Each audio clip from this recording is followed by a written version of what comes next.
Hello, and welcome to the Only Old Town podcast. I'm James. And I'm Brian, and we're here to tell you everything that's going on in Old Town.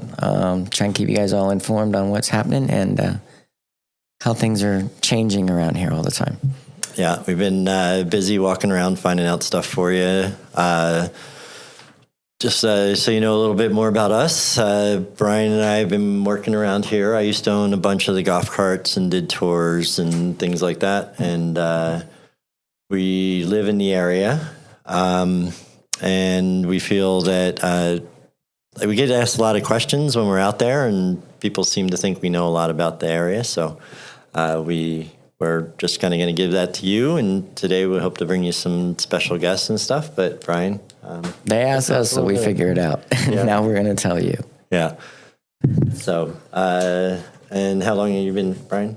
You've been here for? I've been here since like 85. Okay. Graduated in 88 from Coronado. Right.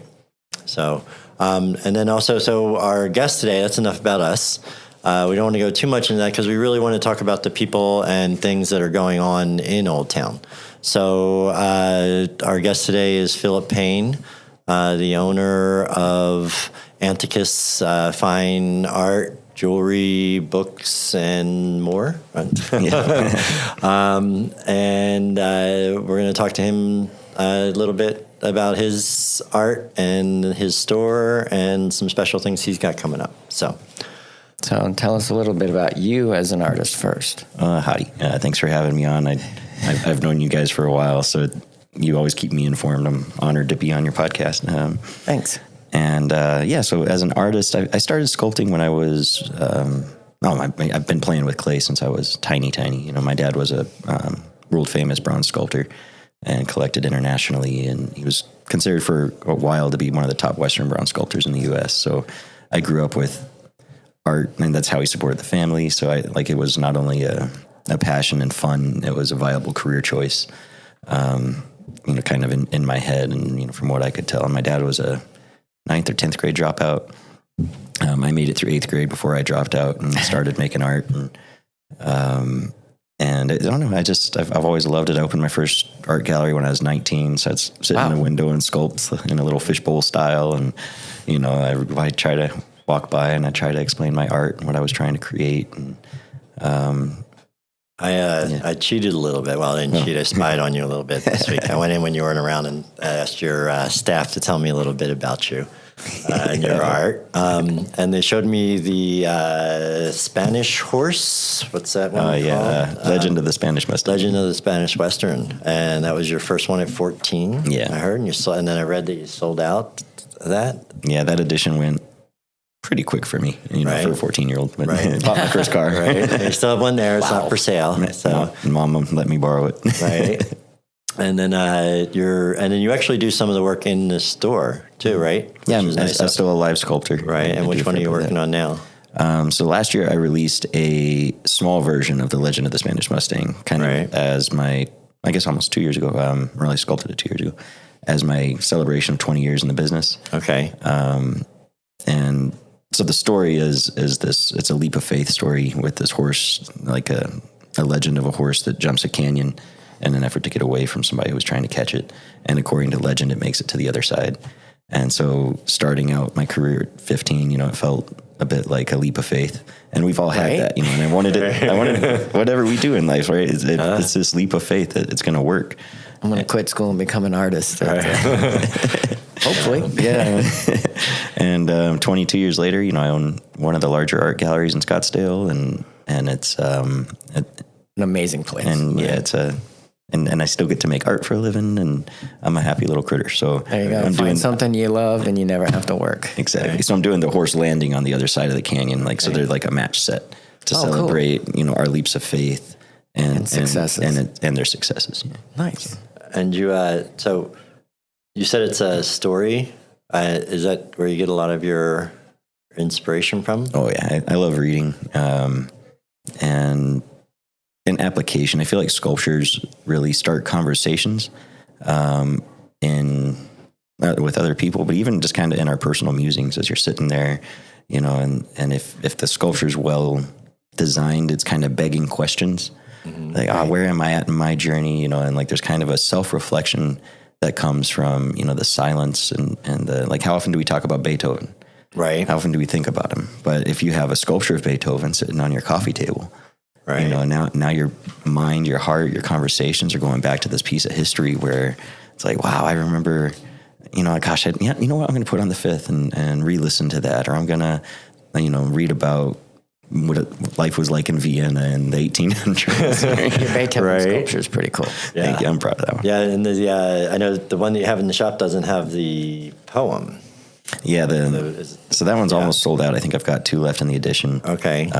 The crop version I have, it's more affordable, tells the story, but that one's about, I think, halfway through the edition. So Okay. everything I do is limited. Right. That's where you create the collectability, supply and demand. But so I always limit the supply right out of the gate. Okay.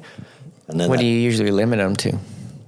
Largest edition I've ever done is, I think, maybe 195.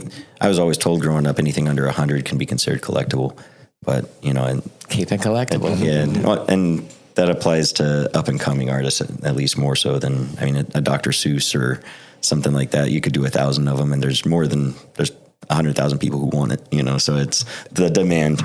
Right. That stuff definitely caught my eye in the museum. Was Right. The cartoon stuff. I'm a big child at heart. I love cartoons and especially the old stuff. So Yeah, that I love the classics. Yeah, that definitely caught my eye. So we have some really cool classic Daffy Duck.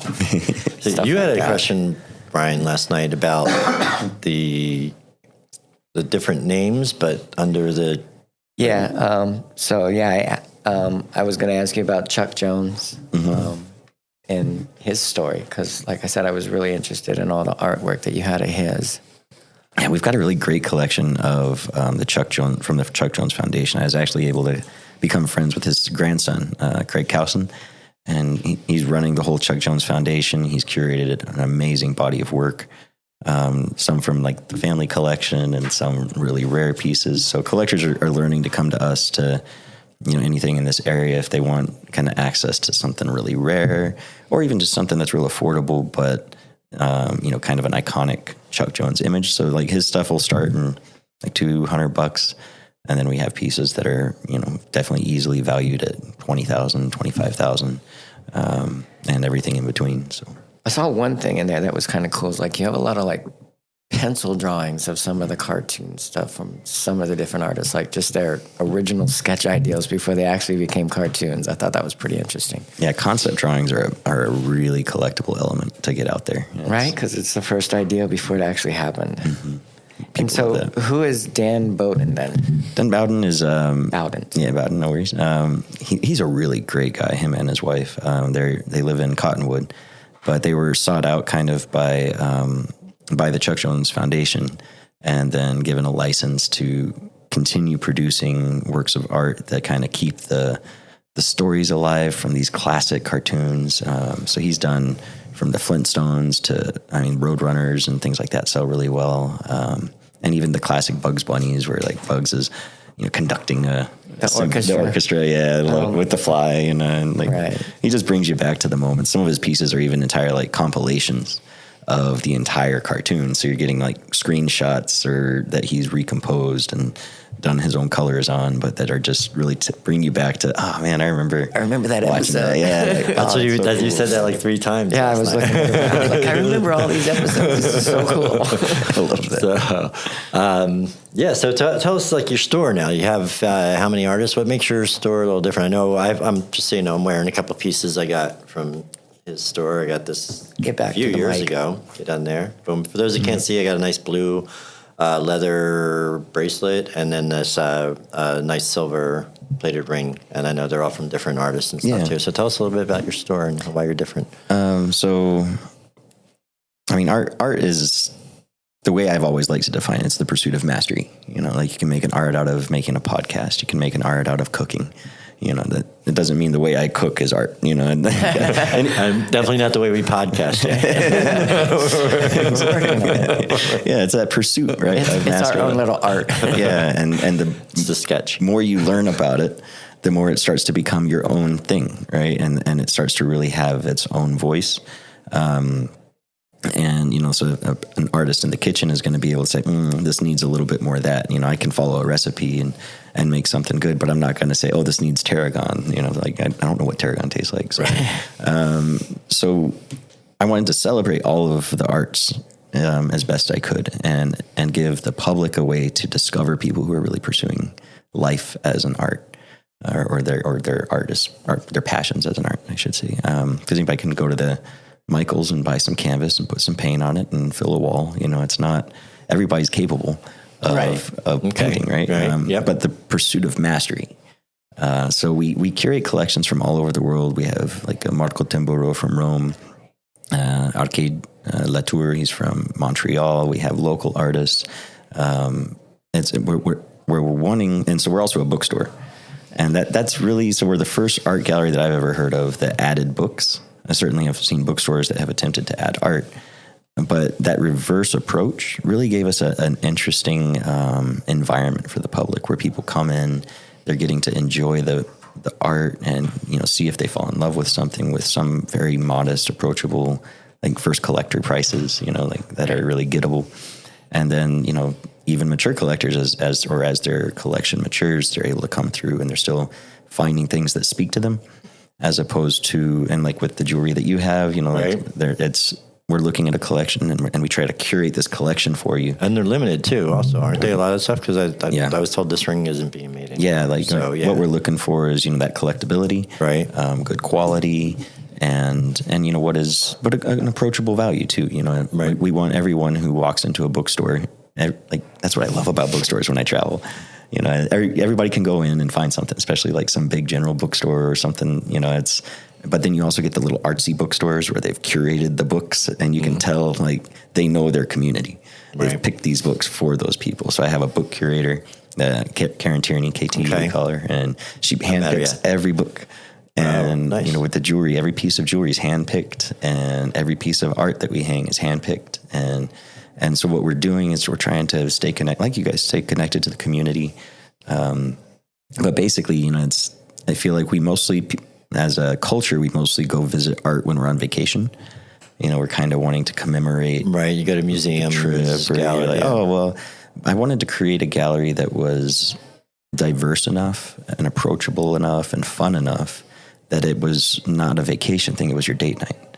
It was, you come in for a glass of wine on a Thursday night art walk, and you get to discover something, or like we'll talk about here in a minute, the special shows where we bring artists in from all over the country, and you get to meet them and you get to hear their voice behind the story, and you're creating memories here in your community, and you're supporting a local business, and we have 3 book clubs a month. Right. Yeah, I was going to say, and do you do those? Like they come into the gallery after when it kind of closed down, a glass of wine, and you talk about your Sometimes we're even open. You got that upstairs thing? Okay. So are they newer books, older books? I've got 3. So the 3 book clubs. There's a women's book club, and they do kind of popular, you know, books for women. Sometimes women's issues, things like that. There's a general book club, which is going to be like the new fiction or popular fiction, and then there's the Deep Thinkers book club, which is, you know, we've done anything from politics to social, you know, Plato or Arabian Nights. That one was a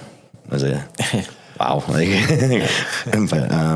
know, just something to get your blood flowing and your brain thinking, and then connect to people who like to do the similar things. So your museum, or your art gallery, excuse me, was the first gallery I'd ever been in. Really? Yeah. Oh, that's an honor thing. Yeah. It really blew my mind. Like all the different art, the vibrant colors, the way artists do certain things, like the artist we're going to talk about here in a minute, Vladimir Kush. It was really eye-opening. And then your variety from the comic, the cartoon stuff, all the way up to the sculptures, the jewelry. It was just, the variety in there is amazing. But yeah, it was the first place I'd ever been actually go to see it, and it was eye-opening for sure. It was, the stuff in there is amazing. The colors and the vibrance of art in person really is what blew my mind. It's really one of my greatest joys as a business owner is to help people collect their first piece. Like, and because we're the bookstore / art gallery, we get that opportunity more than most because, a lot of people don't feel welcome in a gallery. Their first memory of an art gallery is mom slapping them upside the head saying, do not touch anything. We can't afford it. And we are never coming back here if you don't behave, and then they never go back. He's done that to me a couple times already because You gotta watch him. He touches everything. Yeah. It's very handy. It's like, whoa, slow down. There's some expensive pieces around here. But and I love like seeing people bring their kids in and like exposing their kids to art. one of the things I like I got a piece from you with from the the sculptor with the rabbit. I got the rabbit. Jason Napier. Napier, yeah. And you did like a layaway, which a lot of art galleries won't do. So I was able to. It took me like a few months to pay it off, but it was easier. Well, that's cool. It allows the first-time collector. And I didn't come up with that concept. So when I was 19, actually, I fell in love with this piece. And I'd go visit it kind of on my lunch break. And then the artist was there one day, and he said, "Oh, do you know we do layaway?" And I'm like, "No." So it was like $2,600. And, so $260 a month. And I got it paid off and went and picked it up or whatever. But so I kind of had this element of, and it's the only thing I bought when I was 19 that I still own. Oh, wow. Right? Like the car is gone, the couch is gone, the girlfriend's gone. But this piece of art has hung in every house I've lived in since I was 19. And I moved 36 times between the age of 19 and 30. Wow. One of the places you said you lived was at the Navajo, was it Navajo Reservation? Yeah, I grew up on the Navajo Reservation out in Chinle. Nice. There you go. Little shout out to some friends, right? There you go. Yeah, I love the res.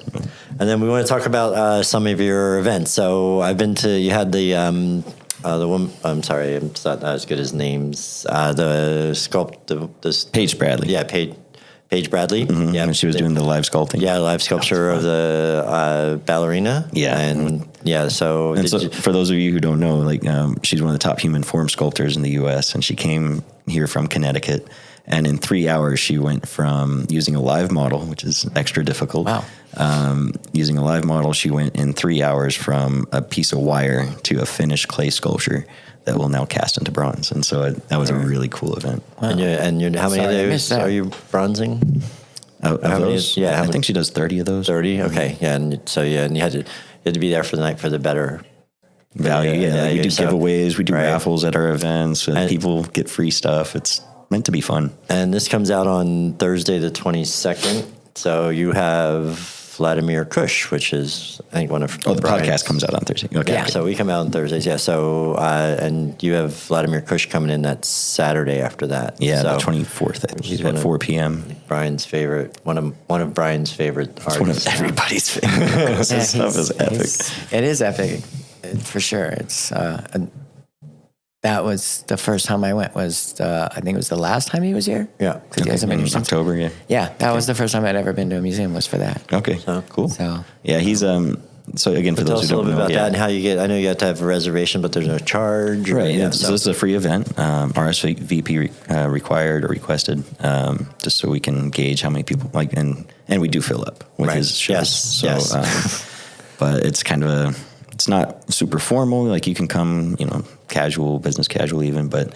For us, it's a really important day because he comes and talks about whatever new pieces he's made. We get to hear kind of the mind behind it. He's the inventor of a style. A lot of people compare it to surrealism, which is a natural assumption to make. But he doesn't like it being called that. And the reason is really cool because like Dali was quoted as saying that he wanted to create a disturbance in people. So he was taking reality and twisting it. Right. And that's kind of the motivation usually behind surrealism. What Vladimir Kush does in his approach is he finds metaphors and paints them realistically. And so he's not taking and trying to twist reality. He's painting a new reality based off of a metaphor. So he's tackling big things like what is love?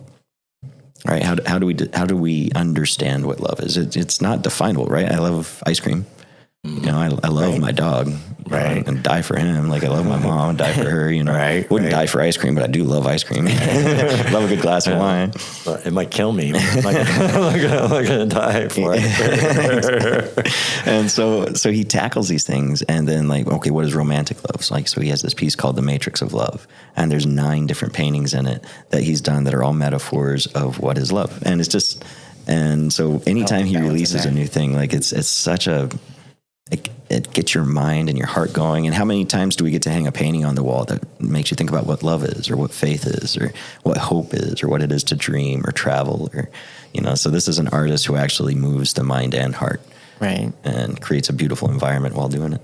James likes Ocean Roar. Oh God, that's such a good piece. Yeah. Yeah. Well, my last name is Beach. There you go. Yeah, I gotta get so. It is. So you are the that son was of a the other beach, thing. It's a beautiful piece. It is a beautiful piece. So that was the other thing. So when I was talking about that, I told you I liked it so much. You also offer design. I saw in there. So you'll go to people's places and help them kind of figure out what goes good in an area. Yeah, so like I got more in the decorating realm. Like, you know, Okay. we don't really do it much. I mean, I've done it, but we don't do much in the construction advice. Right. No, I wasn't thinking, but more kind of like But yeah, visual. yeah, it's like well, the goal of Antic is because your books, your art, your jewelry, like these are all the things that give us sanctuary. Okay. And create connection. And whether you're connecting to an artist or to your friends when they visit, or your family, or just yourself on a new way, like without art on the wall, you kind of live in a box.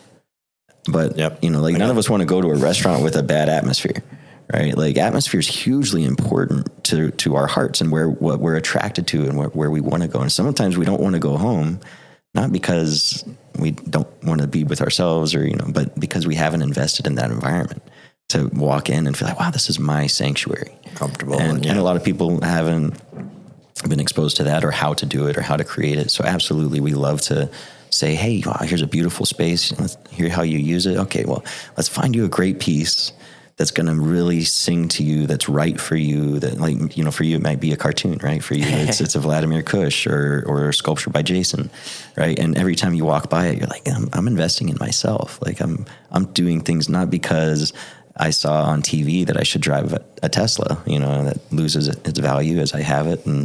But instead I'm finding something that's valuable to my personality and my heart. Right. And that has this just amazing grounding effect. And so we're just here to help people that have never collected art before or never been exposed to that approach or that type of value on art. So many people think it's just something you buy once you're rich enough that you don't know what to do with your money. Yeah. Right. And it's just, like, and sometimes that's what the media wants you to think, because the media wants you to put all your money into the next thing, right? Like they don't want to sell you something that you're going to keep the rest of your life. They want you to buy the next movie and the next. They want you to have a subscription, and everything in life is becoming this thing that just buy the subscription. That way, you always have something new, Right. and that's so bad if that's your whole life, right? Instead of having these permanent things that don't change on you and that are powerful and grounding. That there's a value in that I don't, and Anticus is very much about that, not losing that. Right. You know, having your favorite book that you've read 4 times or that painting that you just, every time you walk by it, it makes you feel good, right? Like that's what I want people to keep getting. That's a great message. Like that. And so when we first met, I think I was coming in, you were doing the monument. And something I learned there. So the monuments are the big ones, what we call like the statues. Those are actually called monuments by the artist, right? Yeah, anything life size or larger. Right. And then the smaller ones are called vignettes. Maquettes. Maquettes. Yeah. Okay. And you had the monument that you were making, it was called Bound by Imagination. Unbound by Imagination. Yeah. So you lean a lot towards books and stories, and you actually got that one. You were commissioned for that one for my first monument. That's very nice. So I got it. My goal was to get my first monument, but done before 35, and I got it in at 34 and a half. Nice. So that's in front of the library in Jasper. Yeah, Jasper, Indiana. All right. So if anybody's out there in Jasper listening for us, go check it out. And So I want to get one done before I turn 40. So I'm another one. You know. Okay. And so if anybody's looking for a monument, come by the Academy. I'm 36. I got 4 years.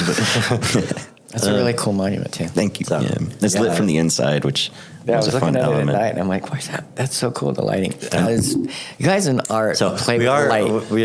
for the ones that aren't on video. Do you want to describe it a little bit? Yeah, and it's, then kind of So I called it Unbound Imagination because, especially kids, right? When you're reading a book, or even watching a cartoon, right? Like, you kind of want to become the character. You want to try that personality on and see, what parts fit. And that's what play used to be. Right, everybody wants to be Peter Pan, right? Right. Yeah. or Robin Hood or King Arthur. And so I got these kids to model and they're all dressed up as a character that they wanted to be. And then I kind of did the composition based off of that. So there's an astronaut, a young kid, really, really cool guy too.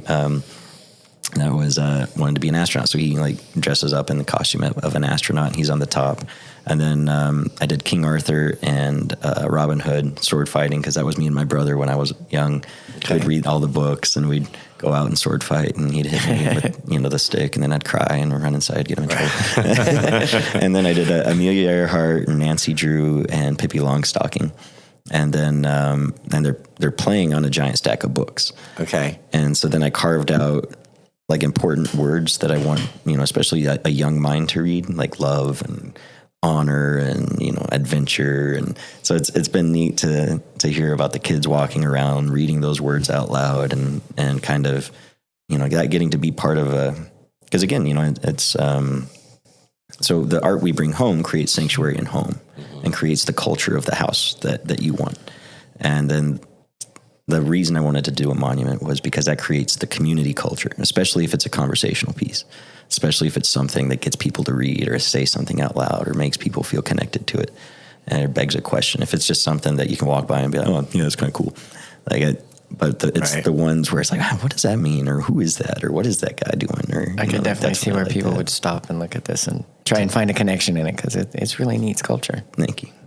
So, is there anything you'd like to say? Or I'm really grateful to be part of the Scottsdale community. The people like you who come by regularly.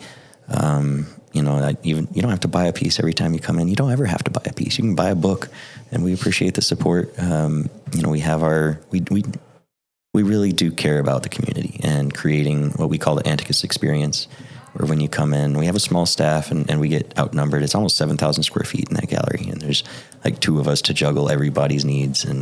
But gosh, come in, take your time, and connect with us as best you can, and connect with the artists, ask questions. Right. It's meant to be an adventure, and we're constantly changing. So if you didn't see a piece you love this month, we'll get 20 new pieces at least a month. Just like Scottsdale, always changing. Yeah. So let everybody know when you're open so they can come down and check that out. 10 to 5 every day. And then on Thursday nights, we're open till 9. So that's kind of our date night. And then the Vladimir Kush show that's coming up will be open till 7 to 9, 7 or 9, depending on traffic. And that's on the Saturday? Yeah, the show officially goes from 4 to 7. Okay. But kind of the conversation where he'll speak to the public on the mic and all that's around 5:30 in that range. Okay. And he roams around and you can chat with him too. Yeah, he's just kind of walking around. Yeah, I'm bringing my calendar. I wasn't able to get that or Ocean's Roar. It's a little big for my wall. Yeah. But I got the calendar, so I'm bringing the calendar. You gotta get that signed. Yeah. And you never know what he's going to release. So I think he's being kind of poignant on this one, which is, it's also an artist's job, especially to say what you want to say, and to not be silenced by public opinion or whatever that is. So, and I like that, we can allow people the stage to do that, whatever their opinion is. I'm not ever trying to say, oh, I don't want to support this or that. I'm just saying I just want to support creativity, and I want to support people trying to connect with their like-minded and search for kindred spirits, I call it. Okay. There you go. Nice. So I think it's if you're feeling good, you had a good time. This is our second. We're trying to separate now, I think. If you're I'll get out of here. Thank you so much for letting me in to the podcast listeners. I think Only Old Town is going to be a really great channel to follow, just because they've helped me find some of my funnest experiences already, just in being friends with them. So if you want to know what to do, keep following. And if you want to have a good time, come to Antiques. All right. Yeah, Very good. definitely. Yeah, we'll be there Saturday, the 24th. Fourth. All right. Yeah, we'll see you then. All right. Bye, guys. I think I'd like to, so kind of going on the art theme, that week is what they call the Gold Palette Art Walk. And I'd like to try to maybe have us go out and do some things with that, like that Thursday night. The Gold Palette Art Walk is when the city hires some people to come and entertain. They'll have musicians. They'll probably have hoop dancers because it's the native spirit themed. And these will all be artists performing on the sidewalks as Right, you're walking through the area. And there's also a concert in the park that night that is also free, but you need to make reservations, which I tried to do today, and I got locked out because I couldn't remember my code. So I'll figure that out and see if we can get reservations for that. And then What concert is that? it's the Navy. Let's see. I got it on let's look on our web. Let's go through I'm going to pull up Only Old Town here. I'm going to go to events. Boom. That's how you find out stuff. We're going to go to 29th. Okay, so We got the 29th. So what I'm doing is I went to Only Old Town, and I went to events. I just scroll over a couple pages to the 29th, and it's the Navy Band Southwest 32nd Street Brass Band. that's a whole lot to say. Yeah. And they're from 7 to 8 or probably a little longer. It's kind of a Mardi Gras theme. So, and it's sitting in the park. It's in the bowl. And again, on their website, it says to, make reservations. That's the amphitheater down on the east end of the park by City. Right. So the East End Amphitheater. Is that East Bowl Stage is what they're calling it. Okay. The East Bowl Stage in the new area there. The Museum of the West is for Scottsdale residents is free that night, so we could probably go. Let's do a little free That's night. Thursday night. Is this the 29th? This is Thursday, right? Yep, the 29th is Thursday. Now it's the Thursday. That's the next Thursday coming up. So, this is for next week, and then Saturday is the Vladimir Kush. Let's see what else we got in here. Also, we got the art walk on the 29th. Also in the evening on the 29th at Yellow Spruce Roasters. They kind of do a mix open mic night with, it can be anything from music to poetry and a couple other things. That's what we went to the other night. Yeah, and then they have on the Thursday night. So on Friday night they have a all open mic night. On Thursday night it's open mic night kind of in the beginning, and then they have an artist that they've brought in, whether it's a musician or a poet.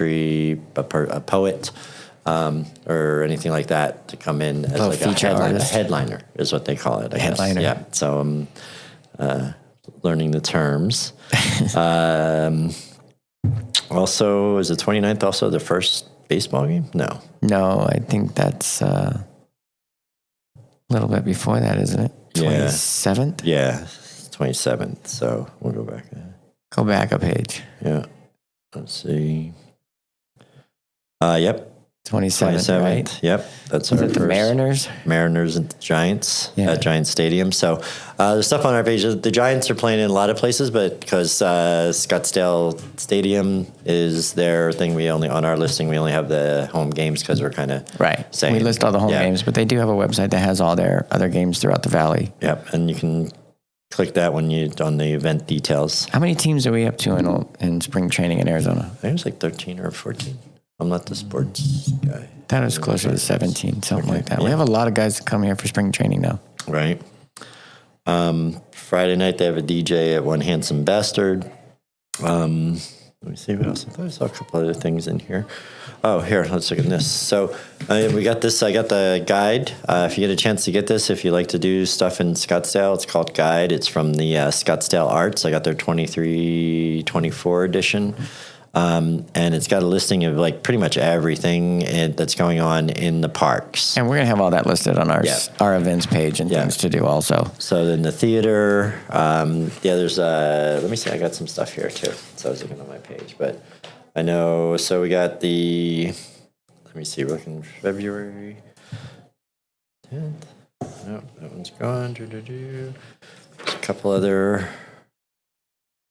So yeah, there's a quartets coming. I know I got it in our thing. Music festivals, all that's kind of in this book. So, and then we got them listed. I've been going through this and listing this all on our website also. So what was I looking? Saw that? Nope. Okay. Yeah, we'll have everything in the events. Right. It's all there. There's 17th. That's this weekend. Yeah. So, okay. Yep. It'll all be in there. I know I want to talk about one thing. Art One. That's the museum we just stopped at. Yeah, gallery. Gallery. They're So, all galleries. yeah. No, there's no museums. It's the Western Museum. so I thought there was an interesting gallery. It's small, but they represent only All local. all local artists, Their youngest artist is 13, right? and he said their oldest is 90. So There you go. pretty much And- anybody that draws can display. And they're They're very really nice. very- Yeah, there's some good stuff in Some there. of the stuff in there was crazy. I was Yeah. like, So wow. and they actually support the schools around. All the student photos or drawings when they sell them goes back to Yep, goes back to the so yeah, either they- the students or some of them the donate it arts, like back to their art supplies, programs. Yeah, back to the supplies for the arts is what I looked at. And their foundation, it's called the Art One Foundation. And that Thursday night, the 29th, also they will be showcasing the students from Maryvale High School. At Maryvale High School, actually. Was it at Maryvale? Yeah. He says they're doing an art show at Maryvale. Or for Maryvale? No, it was at Maryvale. Because it's part of the art walk. They have it marked on their thing for that night. Pretty sure he said it was at there. But if it isn't, it'll be the skateboards, right? Yeah. So yeah, they're bringing the skateboards in. They'll do a show. The students decorated a bunch of skateboard Yeah, decks. 'cause I think they do it there because he had the little things that they were returning from the one show from last Okay. year that they were doing the next show. So Cool. So it's students from Maryvale doing a show then. yeah. So right there, and then they have like stickers and stuff if you wanted to support some of the local the schools around here artist wise. All the art's for sale too. Yeah, all the art's for sale, and then the stickers and little things, donations, that all goes towards the schools. Their supplies. Yeah, their supplies. So that goes to the Art One Foundation. So I thought that was interesting, and we'd like to know about things like that, helping out, Anything that gets donated to help students, right, for sure. younger generation. Especially up and coming artists. I mean, it's really, I don't know that a lot of people realize how much art there is in Old Town. I was surprised. Right. So there's a lot of local artists support to Old Town with all these galleries. There's a lot of local artists in all these galleries, actually. So if you want to see stuff that people are doing here in the Valley, but like you said, Anarchist has stuff from around the world too. Right. Vladimir Krish is from Russia. Right. But so Anything else we need to talk about today? no, I think we covered all our feeling bases, good? everything that's going on and what's coming up. Should we do a little? Yeah. Again, if you're looking for other things to do, Segway tours, There's always fun tours. Yeah, Like we talked about last week, you can just jump in a tour. right. We're going to try to get into one of them not this week, but the next week. And I'm hoping our fingers are crossed. We have a gentleman for next weekend that's been doing stuff with the rodeo. General manager of the Parada del Sol and the Parada Rodeo. He's going the to come down Parada and Rodeo. give us a little history of the rodeo and the parade and how things have changed. He grew up here, so he knows a lot about Scottsdale. Some of his stories are kind of fun. He's been part of Parada since like the beginning.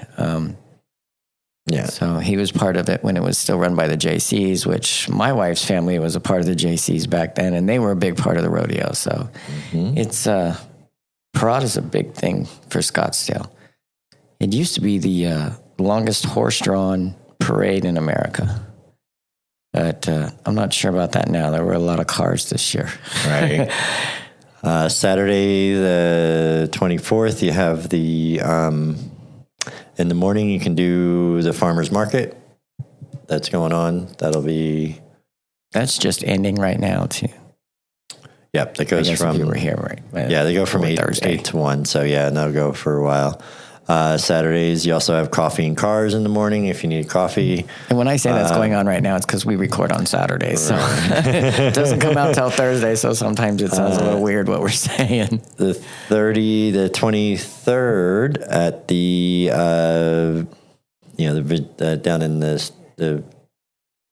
Virginia G. Piper, where the Museum of Contemporary Art and all those are right there in the park. They have the Kronos Quartet. They're from San Francisco, so that's like string quartet, and they'll be there from 8 to 10. I think you have to get tickets. It's at the Virginia G. Piper Theater there. Also, open mic night at what was Friday? The open mic night at Friday at Yellow Spruce, and then you have trivia night at One Handsome Bastard on the 21st, and Duke's. So again, we're looking for other things out there too. If you got little events in your bar, trivia nights, open mic nights, karaoke. I think I saw some other places that are doing those on different nights. Let us know what your nights are, and we'll tell people to go visit you. And we're trying to get around and ask everybody too. All right. But that's a big ask. So, and Brian, some of the things you've done that I've done that I've never done before that you've taken me to was your son's drifting. So how's he doing with that? What's going on? Is there anything coming up with that? Well, right now, the racetrack that we usually drift at is busy with a lot of out-of-town events. The next drift event is coming up March 9th, but I'm not sure that he's going to drive in that one. Okay. So I thought it was kind of cool. I would go do that again. I'm lucky that the city of Scottsdale has not gotten mad at me yet because for the last year, we've been building race cars in the driveway and probably shouldn't be, but none of my neighbors have complained, so Scottsdale hasn't said anything. So you might want to cut that one. I don't think they'll say anything. Like I said, they don't say anything until your neighbors do, and my neighbors are really nice. I've been on my block for 36 years. Okay. So, all right. I don't think they're going to get mad. I think that's it. Yeah. Good. Thanks guys for listening. Let's hit our website, please. Onlyoldtown.com. Go visit that. Yes, please go check out the website, the Instagram. Share this with your friends, Spotify. Click likes. Hopefully we'll get the video. Two things we're going to work on this week are getting the videos onto the website, and also what video clips of the podcast, huh? Yeah, like the podcast on the website, and then also maybe getting the YouTube. Yeah, we're thinking about starting a YouTube channel. Well, we got to start. We're going to be starting. We're just not trying to do that this week. And please go go see some of the people that we've talked about, but any of them down there in Old Town, just go in and say hi. There's a lot of cool stuff going on. All right. Thank you. Have a good weekend, guys. Yep.